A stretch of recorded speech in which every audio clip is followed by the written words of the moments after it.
اعوذ باللہ من الشیطان الرجیم بسم اللہ الرحمن الرحیم.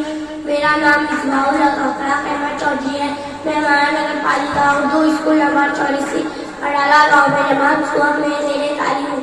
آج مجھے جس موضوع پر لب کشائی کا موقع ملا ہے اس کا عنوان ہے حضور پاک صلی اللہ علیہ وسلم کے اخلاق حسنہ.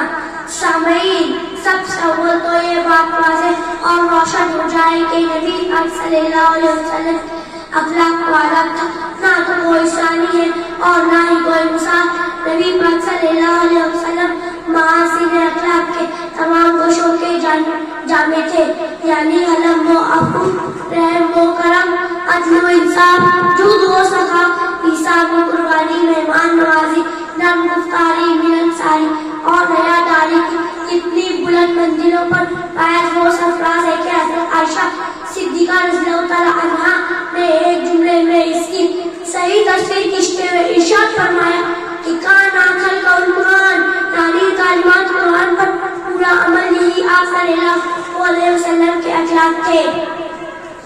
دائرہ کائنات کسی ایسے مرکز کا متلاشی تھا جس کی طرف سب کا رجوع ہو. اس مجبوری و معذوری پر رب قدیر نے رحم فرمایا.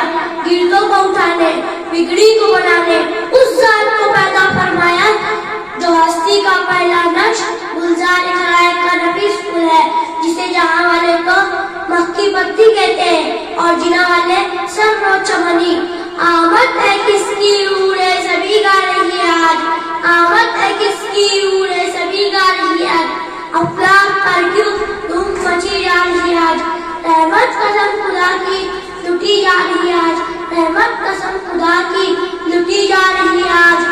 پڑھ لو درود مومنو پھر کیا کمی ہے آج. سبحان اللہ. برادران اسلام، میں آپ سے مخاطب ہوں، غور کریں اور توجہ دیں کہ یہ وہ بابرکت اور بہادر ہستی مبارک ہے جنہوں نے کاردان طائف میں بدماشوں کی سنگدلی کے بدلے دعاؤں کے پھول برسائے. ایک درد کن تہذیب کی تشکیل کے لیے میرے آقا کھجور کی چٹائی پر سوتے رہے، اپنی امت کو عیش و عشرت سے متنفر کرنے کے لیے. سبحان اللہ. نادانوں کو علم کے موتی آقا نے انمول دیے، نادانوں کو علم کے موتی آقا نے انمول دیے.